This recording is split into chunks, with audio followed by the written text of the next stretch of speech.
esta estructura metálica que recorre la viña de arriba abajo. Sí, la viña es de un señor que vivió muchos años en Alemania y vio estos raíles allí, en el Valle del Mosela, en el Rin.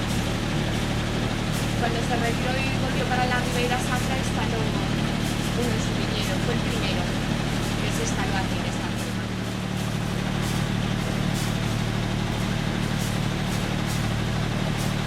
Ese se llama Mirador do Castelo.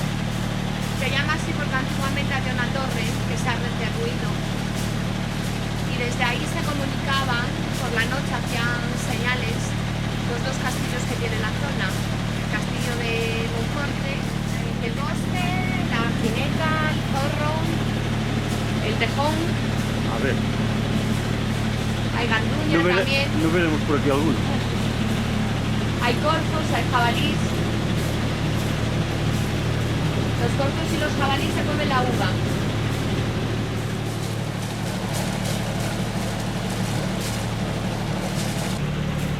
Mira, este viñedo es de la bodega de la para arriba con un carril que hace una V. Ah, está allá arriba, ¿no todo? Sí. Llevan 17 años para conseguir ahí 4 hectáreas de viñedo. Llevan más de 17 años trabajando ahí.